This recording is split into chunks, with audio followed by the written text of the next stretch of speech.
January 20, 2025, marked the beginning of President Donald Trump's second term in office. Amidst a nation deeply divided, his inauguration speech promised a renewed focus on American strength, economic revitalization, and a return to traditional values. The first 100 days of any presidency are often seen as a critical period, setting the tone for the administration's priorities and effectiveness. In these initial months, President Trump moved swiftly to implement his agenda. Executive orders were signed to address immigration policies, economic reforms, and government restructuring.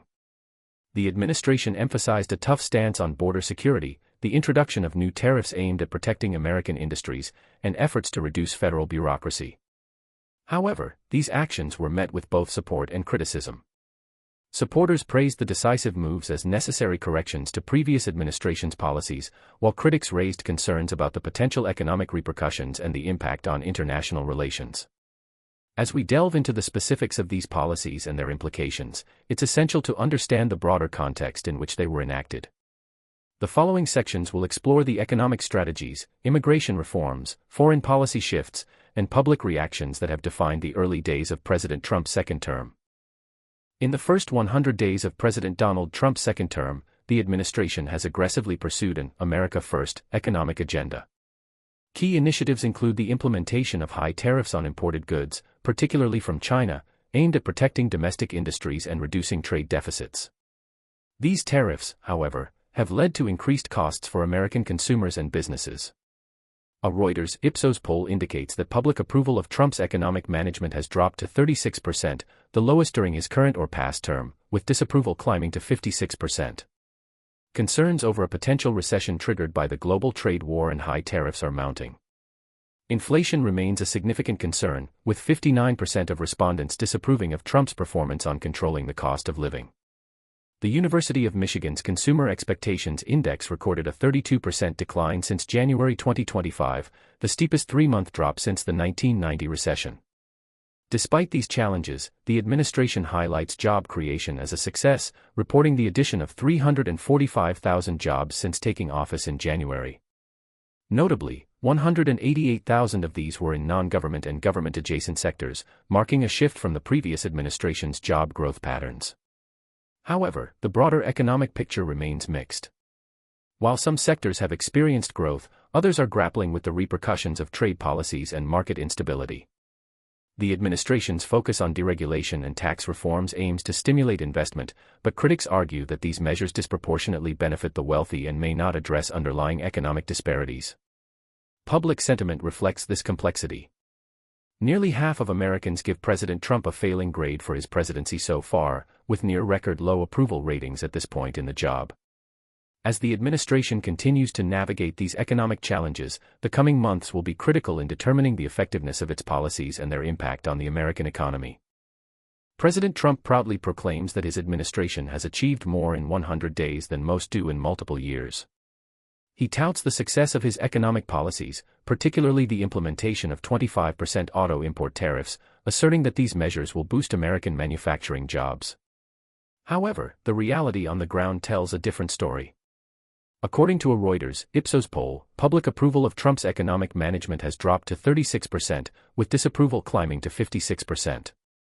Consumers are expressing increasing anxiety about their financial futures, with many fearing a potential recession triggered by the global trade war and high tariffs. Inflation remains a significant concern, with 59% of respondents disapproving of Trump's performance on controlling the cost of living. The University of Michigan's Consumer Expectations Index recorded a 32% decline since January 2025, the steepest three-month drop since the 1990 recession. On April 2, 2025, President Donald Trump stood in the White House Rose Garden, flanked by American flags and a chart of tariff rates, to announce what he dubbed Liberation Day. With characteristic flair, he declared a 10% universal tariff on all imports, alongside steep, reciprocal tariffs targeting specific countries, 34% on Chinese goods, 20% on European Union products, and varying rates for others. The president framed these measures as a long-overdue correction to decades of unfair trade practices, asserting that they would rejuvenate American manufacturing and reduce the national debt. "We're bringing jobs back, and we're making America wealthy again," he proclaimed. However, the immediate reaction from financial markets was less than enthusiastic. The S&P 500 plummeted by 7.3%, the Dow Jones Industrial Average fell 6.8%, and the Nasdaq Composite dropped 11%, marking the worst 100-day performance under a new administration in over half a century. Investors were rattled by the abrupt policy shift, leading to a global sell-off. The US dollar weakened significantly, and gold prices surged over 20% as investors sought safe haven assets amid the uncertainty. Internationally, allies and adversaries alike expressed dismay. The European Union condemned the tariffs as a threat to global trade and prepared retaliatory measures, including potential tariffs on US goods. Domestically, businesses scrambled to adjust. CEOs delayed investments, and consumer prices surged, leading to widespread concern about inflation and economic stability. Despite the turmoil, the administration maintained that the tariffs were a necessary step toward revitalizing American industry. In the weeks following Liberation Day, the administration faced mounting pressure from both domestic and international stakeholders. On April 9, President Trump announced a 90-day pause on most tariffs, excluding those on Chinese imports, which remained at elevated levels. This temporary reprieve led to a partial recovery in the stock market, with the S&P 500 experiencing a 9.5% surge. However, the underlying issues remained unresolved, and uncertainty continued to loom over the economy. Critics argue that the administration's approach has led to increased volatility and uncertainty, undermining investor confidence and potentially stalling economic growth. Supporters, on the other hand, contend that the tariffs are a bold move to protect American interests and level the playing field in international trade. As the 90-day pause nears its end, the administration faces critical decisions on the future of its trade policies. The outcomes of ongoing negotiations and the potential for further retaliatory measures will significantly impact the trajectory of the U.S. economy in the coming months. In the meantime, businesses and consumers alike brace for continued uncertainty, hoping for a resolution that balances the need for fair trade practices with economic stability and growth. Despite these challenges, the administration highlights job creation as a success, reporting the addition of 345,000 jobs since taking office in January. Notably, 188,000 of these were in non-government and government-adjacent sectors, marking a shift from the previous administration's job growth patterns. Yet, the broader economic picture remains mixed. While some sectors have experienced growth, others are grappling with the repercussions of trade policies and market instability. The administration's focus on deregulation and tax reforms aims to stimulate investment, but critics argue that these measures disproportionately benefit the wealthy and may not address underlying economic disparities. Public sentiment reflects this complexity. Nearly half of Americans give President Trump a failing grade for his presidency so far, with near-record low approval ratings at this point in the job. As the administration continues to navigate these economic challenges, the coming months will be critical in determining the effectiveness of its policies and their impact on the American economy. As the dust settled from the Liberation Day tariffs, the American public found themselves grappling with the immediate consequences. Grocery bills swelled, consumer goods became pricier, and the stock market's volatility gnawed at retirement savings. The initial promise of economic resurgence seemed to wane under the weight of these realities. Polls reflected this shift in sentiment. A Reuters Ipsos survey indicated that public approval of Trump's economic management had dropped to 36%, with disapproval climbing to 56%. Concerns over a potential recession triggered by the global trade war and high tariffs were mounting. In response to the growing criticism, President Trump remained defiant. He asserted that the tariffs were a necessary measure to protect American industries and jobs, emphasizing that voters had endorsed this approach during his re-election campaign. Despite the administration's assurances, the economic indicators painted a concerning picture.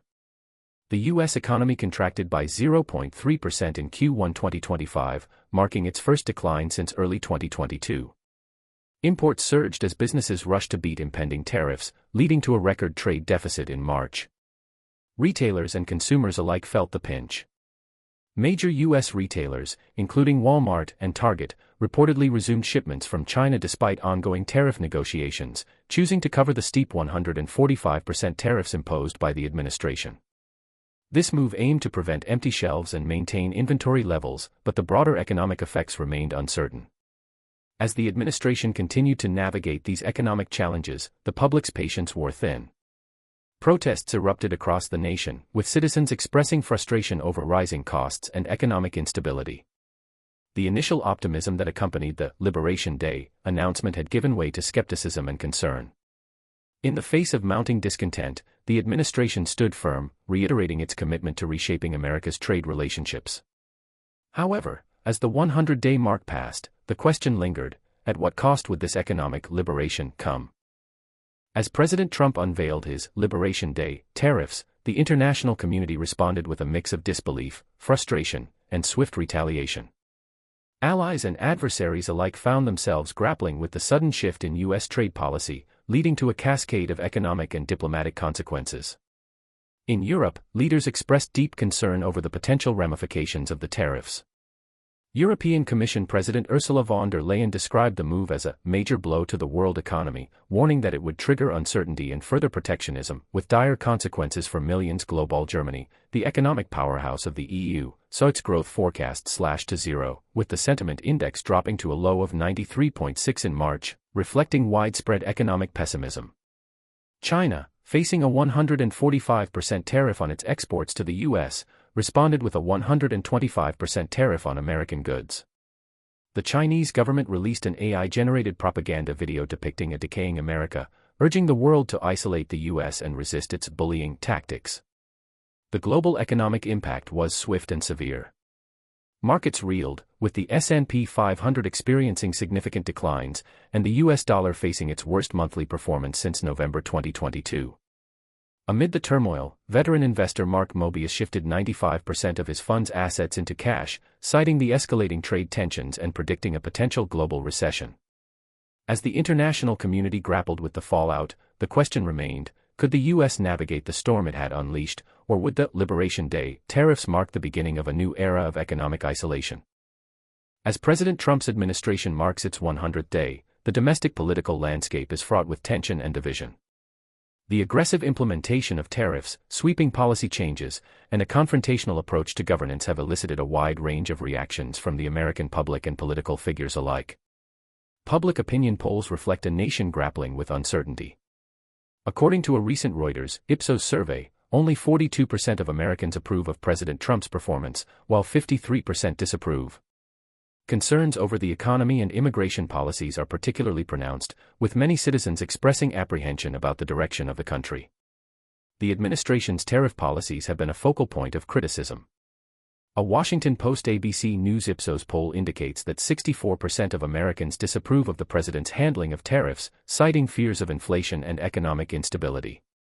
Despite these challenges, President Trump remains defiant, attributing negative media coverage to a biased press and emphasizing his commitment to America First policies. He continues to rally his base, asserting that his administration's actions are necessary to restore American greatness.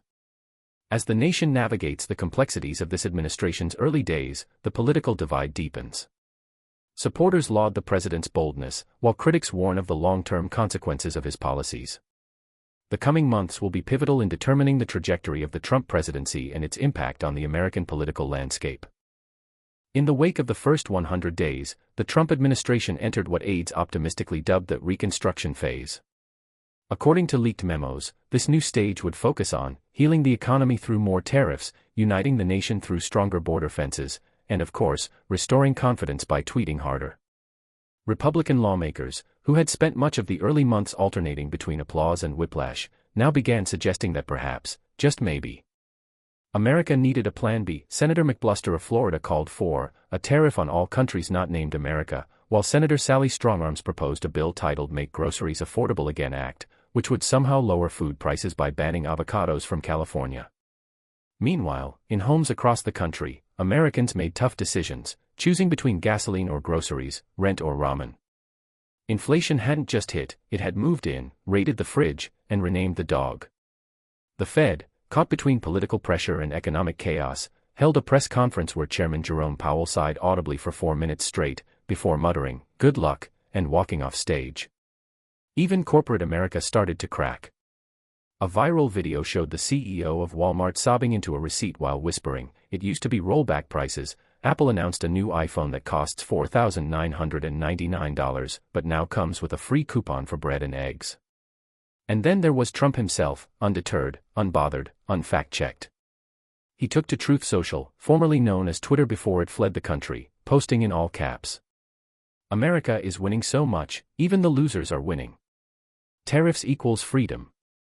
Inflation equals fake news invented by Crooked Joe. Of course, support among his base remained stubbornly enthusiastic. In towns across Ohio and Missouri, rallies continued. Homemade shirts read, "Tariff Nation, pay more, feel free," while others chanted, "Lock up lattes." A confused protest against inflation and coastal elites. Late-night hosts had a field day. One joked, "Trump says tariffs will save America," which is like pouring maple syrup on a fire and calling it breakfast. Still, in a nation increasingly tired, increasingly poorer, and increasingly sarcastic, one truth lingered: this was only day 101. And the next 1,359 days. Oh, they were just getting started.